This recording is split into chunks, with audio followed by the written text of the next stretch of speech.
الحمد لله وكفى وسلام على حبيبه المصطفى أما بعد فأعوذ بالله من الشيطان الرجيم بسم الله الرحمن الرحيم إن الله وملائكته يصلون على النبي يا أيها الذين آمنوا صلوا عليه وسلموا تسليما اللهم صل على سيدنا محمد معدن الجود والكرم وآلہ وأصحابہ الکرام وابنہ الکریم وبارک وسلم صلاة دائمة سرمدا ابدا۔ نبی پاک صلی اللہ تعالیٰ علیہ وسلم کی مکی زندگی کا چھٹا سال تھا، 5 سال گزر گئے تھے۔ چھٹے اور 7ویں سال چونکہ 70 صحابہ اکرام ہجرت کر چکے تھے حبشہ کی طرف، اور جو بچے تھے مکہ میں وہ بھی بڑی مشقتوں کے ساتھ رہ رہے تھے، تکلیفوں کے ساتھ رہ رہے تھے۔ ایک وقت ایسا آیا کہ حضرت ابوبکر صدیق رضی اللہ تعالیٰ عنہ وہ اکیلے تنہا مکہ سے نکل پڑے۔ یہ حضور پاک صلی اللہ علیہ وسلم کی نبوت کا چھٹا سال ہے۔ وہ اکیلے مکہ چھوڑ کر جا رہے تھے، اس لیے کہ مکہ والے بہت سخت اذیتیں دے رہے تھے، نہ قرآن پڑھنے دیتے تھے، نہ ہی شعائر اسلام پر عمل کی کوئی صورت تھی۔ تو جب مکہ سے باہر نکل کر جا رہے تھے تو ایک بہت بڑا پہلوان، نامی گرامی، ابن دغنہ اس کا نام تھا، اس نے دیکھا، پوچھا ابو بکر کہاں جا رہے ہو؟ کہا کہ میں مکہ چھوڑ کر جا رہا ہوں اور کسی اور جگہ آباد ہو جاؤں گا۔ اس نے کہا تم جیسا آدمی اگر مکہ میں نہ رہے تو پھر کس کو رہنے کا حق ہے؟ تم سب سے شریف آدمی ہو مکہ کے، ہم سب آپ کا احترام کرتے ہیں۔ اس نے کہا کہ آپ واپس مکہ چلیں، میں آپ کو اپنی پناہ میں رکھتا ہوں، میں امان دیتا ہوں۔ اس وقت کا نظام یہ تھا کہ اگر کوئی آدمی کسی کی پناہ لیتا ہے یا کسی کو امان دیتا ہے تو اس کا مطلب یہ تھا کہ پھر دوسرا کوئی آدمی اس سے لڑنے آتا تو جو پناہ دیا ہوا آدمی ہے وہ پورے اپنے خاندان کے ساتھ اس کا مقابلہ کرتا۔ تو یہ مکہ کا رواج تھا۔ تو ابن دغنہ چونکہ بہت ہی مشہور آدمی تھا اور پہلوان بھی تھا، اس نے امان دیا اور کہا واپس چلو۔ حضرت ابوبکر صدیق واپس آئے تو مکہ والوں نے پوچھا کہ ان کو کیوں لے آئے؟ ان کے قرآن پڑھنے سے فتنہ ہو رہا ہے، ہمارے گھر والے بچے اور سب لوگ جو ہے ان کی طرف مائل ہو جاتے ہیں۔ تو ابن دغنہ سے سارے مکہ والوں نے کہا اب تو نے ان کو پناہ دی ہے تو ٹھیک ہے، بس ان کو اتنی بات کہہ دے کہ یہ اگر قرآن پڑھنا ہے تو آہستہ آواز میں اپنا پڑھ لیں۔ حضرت ابوبکر صدیق سے اس نے کہا کہ سب کچھ معاملات صحیح رہیں گے، آپ جب اپنا قرآن پڑھیں تو آہستہ سے پڑھ لیں۔ حضرت ابوبکر صدیق رضی اللہ تعالیٰ عنہ اپنے گھر کے باہر بالا خانے میں یا نیچے بیٹھتے اور جب تلاوت شروع کرتے تو تلاوت ہوتے ہوتے آواز بڑھ جاتی تھی، اور جیسے ہی آپ کی آواز بڑھتی آس پاس کے سب لوگ جمع ہو جاتے تھے وہ میٹھا کلام سننے کے لیے۔ اس میں جاذبیت ایسی تھی، کھچاؤ تھا قرآن کی آیات میں، جو سنتا تھا کھڑا ہو جاتا تھا۔ پھر بھیڑ لگنے لگ گئی حضرت ابوبکر صدیق کی تلاوت پر، مکہ والوں نے بڑا پریشان کیا۔ پھر حضرت ابوبکر صدیق کے متعلق ابن دغنہ سے آ کر شکایت کی کہ پھر یہ وہی کام کر رہے ہیں۔ ابن دغنہ نے دوبارہ کہا کہ ابو بکر اپنی آواز کو پست کر لو، لوگ فتنے میں مبتلا ہیں۔ تو حضرت ابو بکر صدیق نے بات سن لی۔ اس کے بعد پھر دوسرا دن آیا، آپ نے جب تلاوت شروع کی تو پھر ویسی بلند آواز ہونے لگی۔ ابن دغنہ پھر آیا، مکہ والوں نے شکایت کی کیونکہ آپ کی تلاوت سے کوئی نہ کوئی مسلمان ضرور ہوتا، قرآن کی آپ تلاوت کرتے اور لوگ متاثر ہوتے تھے۔ اس نے آ کر کہا کہ ابو بکر میں نے اتنی مرتبہ تم سے کہا ہے کہ یہ تمہارے قرآن کی تلاوت سے مکہ والوں میں بڑا عجیب معاملہ ہے۔ حضرت ابو بکر صدیق نے کہا ابن دغنہ تو اپنی پناہ اپنے پاس رکھ، تیری امان تیرے پاس رکھ، میں اللہ کی امان میں کافی ہوں۔ اس نے کہا کہ میں اپنی امان اٹھا لیتا ہوں۔ حضرت ابو بکر صدیق نے کہا مجھے اس کی کوئی پرواہ نہیں۔ وہ ایسے سخت ترین حالات میں قرآن پر ایسے عمل کرتے رہے، انہیں کسی کے پناہ کی اور کسی کے امان کی بھی حاجت نہیں تھی۔ یہ واقعات تھے چھٹے سال کے نبوت کے۔ اور ایک بہت بڑا معاملہ جو پیش آیا، بڑا جو معاملہ جس کو کہتے ہیں کہ ایک اچانک ایک ٹرننگ پوائنٹ مکہ والوں میں، اور جو وہاں پر مسلمان تھے، غریب صحابہ تھے، ان میں جو ایک الگ ٹرننگ پوائنٹ آیا ہے، یہ ہجرت حبشہ سے پہلے کی بات ہے۔ ہجرت حبشہ سے پہلے کی بات ہے۔ حبشہ جو صحابہ ہجرت کر گئے وہ بعد کی بات ہے۔ اس سے پہلے کا یہ مسئلہ میں آپ کو بتا رہا ہوں کہ دو بہت بڑی طاقتیں جو مکہ میں تھیں وہ دونوں ایمان لائے۔ ایک حضرت امیر حمزہ اور دوسرے حضرت عمر ابن خطاب۔ دونوں پہلوان مانے جاتے تھے، اور دونوں کے ایمان لانے کا سبب کچھ اور ہی تھا۔ ایک دن رسول کریم صلی اللہ علیہ وسلم حرم پاک میں اندر گئے تھے، خانہ کعبہ کے پاس۔ ابو جہل اپنے ساتھیوں کے ساتھ وہاں بیٹھا، ٹھٹا کرتا رہا، مذاق کرتا رہا، اور نبی پاک صلی اللہ علیہ وسلم کو خانہ کعبہ کے پاس گھسیٹا، اور حضور کو اس نے مار توڑ بھی کیا، زد و کوب کیا، گالی گلوچ کیا۔ نبی پاک صلی اللہ علیہ وسلم حرم سے باہر تشریف لے آئے۔ امیر حمزہ شکار کرنے کے بڑے شوقین تھے، وہ اس وقت بڑے پہلوان مانے جاتے، اور ایک نسبت حضور اکرم صلی اللہ علیہ وسلم کے ساتھ ان کی تو چچا ہونے کی ہے ہی، کہ وہ حضور کے سگے چچا ہیں، حضور کے سگے چچا ہیں، لیکن دوسری ایک نسبت یہ بھی ہے کہ وہ حضور کے رضائی بھائی بھی ہوتے ہیں۔ یعنی حضور صلی اللہ علیہ وسلم نے جس خاتون سے دودھ پیا، حضرت صہیبہ، اسی حضرت صہیبہ سے حضرت امیر حمزہ نے بھی دودھ پیا۔ تو نبی پاک صلی اللہ علیہ وسلم کے چچا بھی ہیں اور دودھ شریک بھائی بھی ہیں، بڑی قربت بھی تھی۔ وہ ایک شکار سے واپس آ رہے تھے، بیچ راستے میں مکہ میں جیسی داخل ہوئے، لوگوں نے کہا حمزہ تمہارے بھتیجے محمد کے ساتھ آج ابو جہل نے بڑا برا حال کیا، ان کے ساتھ مار توڑ کیا، گالی گلوچ کیا۔ حضرت امیر حمزہ نے وہیں سے سفر، ابھی گھر نہ پہنچے، نہ ہی حضور سے ملاقات کی، سیدھے حرم میں آئے۔ ابو جہل اپنے وہی گھنٹالوں کے ساتھ بیٹھا ہوا تھا، گرو گھنٹالوں کے ساتھ۔ حضرت امیر حمزہ سیدھے گئے اور اس کا دامن پکڑ کر کھینچتے ہوئے اس کو صحن میں لایا، اور اپنی تلوار کی ڈھال جو تھی اس سے اتنا مارا کہ اس کا سر پھٹ گیا، اور خوب اس کو لاتوں سے اور گھونسوں سے مارا، کوئی بچانے والا نہیں تھا ابو جہل کو، اور کہا کہ تو میرے بھتیجے محمد صلی اللہ علیہ وسلم کو کیا صرف یتیم سمجھ کر کے گالیاں دیتا ہے؟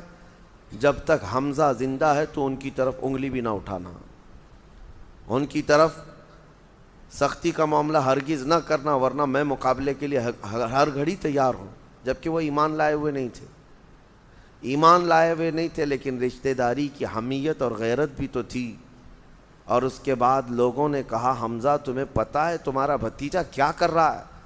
حضرت امیر حمزہ نے کہا وہ جو کر رہا ہے اپنی جگہ پر، لیکن ابو جہل نے جو کیا اس کو کوئی نہیں سراہے گا۔ ابو جہل نے خود ہی لوگوں سے کہا چھوڑ دو حمزہ کو، ان کی رشتہ داری اور ان کی غیرت کی بات ہے، انہوں نے یہ کر دیا۔ واپس امیر حمزہ آئے نبی پاک صلی اللہ علیہ وسلم سے ملاقات کے لیے، حضور غمگین تھے۔ آتے ہی انہوں نے کہا میں نے آپ کا بدلہ لے لیا ہے، سنا ہے کہ ابو جہل نے آپ کے ساتھ بدتمیزی کی ہے، لیکن میں نے اس کو خوب مارا ہے۔ حضور پاک صلی اللہ علیہ وسلم خاموش سنتے رہے، چہرہ نہیں اٹھایا۔ امیر حمزہ نے کہا کیا آپ ابھی نہیں مسکرائیں گے؟ آپ خوش نہیں ہیں اس بات سے؟ نبی پاک صلی اللہ علیہ وسلم نے فرمایا میں خوش اس وقت ہوں گا جب آپ کلمہ طیبہ پڑھیں گے۔ امیر حمزہ نے اسی وقت کلمہ شہادت پڑھ کر کے داخل اسلام ہوئے، اور پھر اس کے بعد ان کے رجزیہ اشعار بھی تھے۔ وہ اتنا فخر کرتے تھے کہ اپنے ایمان لانے پر حضرت امیر حمزہ واپس حرم میں آئے اور چیخ چیخ کر کے بیان کیا کہ اللہ تعالیٰ نے میرے دل کو ہدایت دے دی اور میں سچے ایمان پر آ چکا ہوں۔ یہ امیر حمزہ رضی اللہ تعالیٰ عنہ کا ایمان تھا، اور نبی پاک صلی اللہ تعالیٰ علیہ وسلم کے ساتھ رہنے لگے، اور ایسے ساتھ جیسے ایک باڈی گارڈ ہوتا ہے حفاظت کے لیے۔ اور یہی وہ دور تھا جب ابو جہل نے اپنے بھانجے عمر ابن خطاب کو بہت زیادہ سکھایا۔ حضرت عمر فاروق جو ہے وہ ابو جہل کے بھانجے ہیں، ابو جہل ماموں لگتا تھا، ورغلایا، بہت بھڑکایا، اور پھر کہا کہ تمہاری پہلوانی اور جوانی کس کام کی، دیکھے نہیں ایک صحابی وہی دین سے نکلا ہوا آدمی مکہ میں ایسا آیا ہے جو ہمارے دین کو جھٹلاتا ہے، ہمارے آبا و اجداد کو سب غلط ٹھہراتا ہے، اور ایک نیا دین لے کر آیا ہے۔ عمر فاروق کو غیرت آئی، جوش آیا اور تلوار لے کر نکل پڑے کہ ٹھیک ہے میں اس صحابی کا کام تمام کرتا ہوں۔ بیچ راستے میں ایک صحابی حضرت نعیم اور نعیم دونوں کہا گیا ہے، ان سے ملاقات بھی، پوچھا کہاں جا رہے عمر؟ کہا میں اس صحابی محمد کا قتل کرنے جا رہا ہوں۔ انہوں نے دیکھا عمر بڑے غیظ و غضب میں ہے، جلال میں ہے اور غصے میں ہے، اور یہ جب غصے میں آتے ہیں تو مکہ والوں کو معلوم تھا کہ یہ بہت سخت ترین آدمی ہے، پہلوان ہے۔ انہوں نے راستہ کاٹنے کے لیے، ایک راز کی بات تھی وہ بتا دیا، حضور تک یہ نہ جائے اس کے لیے وہ حضرت نعیم نے کہا کہ تمہیں پتہ ہے عمر، تم جس کو قتل کرنے جا رہے ہو اس کے عشق میں، اس کے محبت میں تمہاری سگی بہن اور بہنوئی بھی تو مبتلا ہیں، وہ بھی تو مسلمان ہوئے ہیں۔ تو انہوں نے جیسی یہ کہا حضرت عمر کی غیرت جاگ گئی، کہا میرے گھر میں ہو رہا ہے یہ سب، میری بہن نے کلمہ پڑھا ہے؟ کہاں؟ جا کے دیکھو۔ ان کی بہن حضرت فاطمہ بنت خطاب وہ پہلے سے ایمان لائی ہوئی تھی۔ عمر ابن خطاب وہیں راستے سے پلٹ گئے اور اپنی بہن کے گھر گئے، دیکھا گھر بند تھا، دروازہ بند تھا، لیکن اندر سے قرآن پڑھنے کی آواز آ رہی تھی۔ ایک صحابی حضرت خبیب یہ ان کے گھر میں تھے اور دونوں کو، شوہر اور بیوی کو، قرآن پڑھا رہے تھے۔ جیسے ہی حضرت عمر دروازہ کھٹکھٹانے لگے آواز بند ہو گئی، وہ حضرت خبیب کو انہوں نے اندر چھپا دیا، دروازہ کھولا، کھولتے ہی اندر آئے اور آؤ دیکھا نہ تاؤ، اپنے بہنوئی کو گرا کر مارنا شروع کر دیا۔ ان کے بہنوئی سعید بن زید، ان کو اتنا مارا، بہت مارا، ان کی بہن بیچ میں بچاؤ کے لیے آئی تو اپنی بہن کو بھی مارا، ناک پھوڑ دیا مار کر کے، بہن اور بہنوئی کو زخمی کر دیا۔ اور اس کے بعد پھر جب خود کو رحم آیا کہ میں نے اپنے بہن اور بھائی کو اتنا مارا ہے، اٹھے تھک کر کے، بعد میں پھر اپنی بہن سے پوچھتے ہیں اچھا ٹھیک ہے چھوڑ دو، جو کلام تم لوگ میرے آنے کے وقت یہاں سن رہے تھے وہ کلام سناؤ، کون سا کلام ہے؟ جیسی حضرت عمر نے یہ کہا، حضرت خبیب جو چھپے ہوئے تھے اندر وہ باہر آ گئے، کہا کہ میں سناتا ہوں۔ لیکن حضرت عمر کی بہن کے ایمان اور ان کی غیرت کو دیکھیں، صحابہ کا کیسا ایمان تھا، ڈر اور خوف سب ایک طرف، تکلیفیں اور مصیبتیں سب ایک طرف۔ بہن نے کہا آپ کو اس کلام کو سننا ہے تو آپ کو پاک ہونا پڑے گا، آپ پہلے پاک ہو جائیں، پاک ہو جائیے۔ اس کے بعد انہوں نے جس طرح کی پاکی تھی، پاکی حاصل کی، کہا کہ مجھے سناؤ وہ کلام۔ تو حضرت خبیب نے پڑھنا شروع کیا سورہ طٰہٰ کی آیتیں، طٰہٰ ما انزلنا علیک القرآن لتشقیٰ الا تذکرۃ لمن یخشیٰ۔ یہ آیتیں تقریباً انہوں نے کئی آیتیں پڑھی، حضرت عمر مست ہو گئے، جھومتے رہ گئے۔ کلام پاک کی ان آیات بینات کا اثر دل پر ہونے لگا، اور اس کے بعد کہتے ہیں میں محمد سے ملنا چاہتا ہوں۔ تو حضرت سعید بن زید جو بہنوئی تھے وہ حضرت خبیب ان کو لے کر کے چلے۔